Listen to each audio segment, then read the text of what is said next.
Tervetuloa taas tänne seuraan. Iloiseen sellaiseen. No ei vaatiskaan. Ratkiriemukkaaseen. Eli nyt tästä lähtee tarina, jossa selvitetään, miten uudenlainen yhteiskuntajärjestelmä eli resurssipohjainen talous voisi toimia.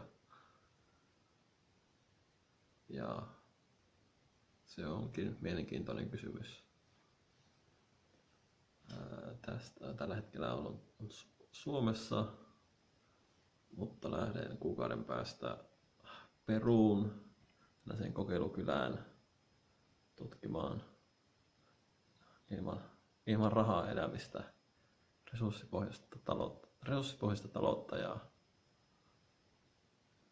tieteellistä menetelmää käyttäen. Voisiko saataisiinko parempanlainen yhteiskuntamalli tämän markkinatalouden tilalle?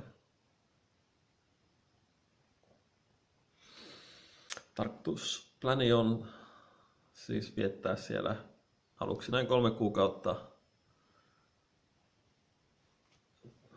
Mitä siellä nyt tehdäänkään?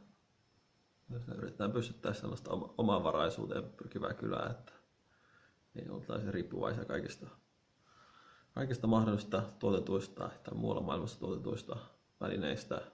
Tai emme oikeastaan tiedä, onko se tarkoitus.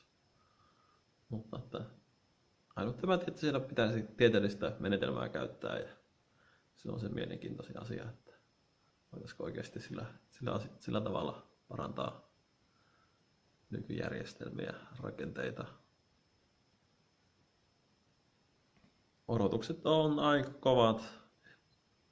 En nyt tällä hetkellä muuta elämässä kyllä koe mielekkääksi kuin tällaisten vaihtoehtoisten mallien etsiminen ja kokeileminen.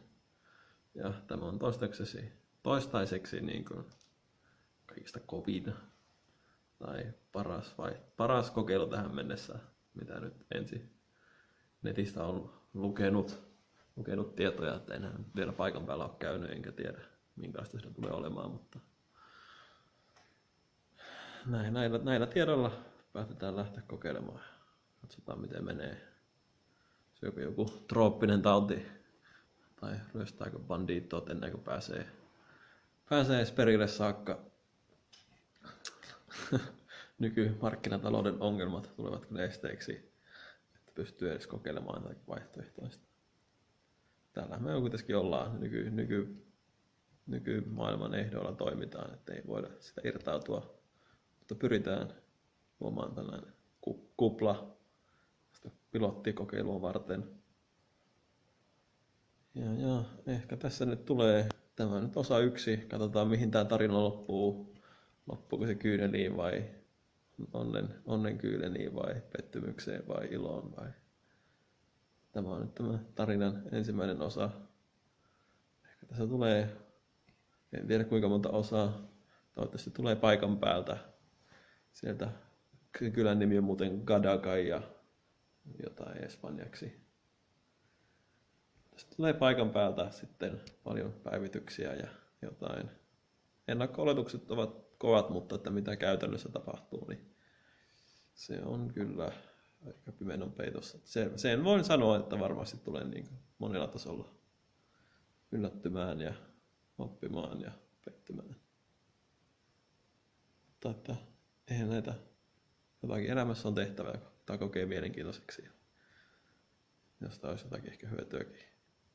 Ei nyt mitään pakosta tarvitse kokeilla, mutta mihin tahansa voi tyytyä. Mutta päädän nyt tyytyä tällaiseen mahdollisimman mielenkiintoiseen asiaan. Katsotaan miten käy. Ciao.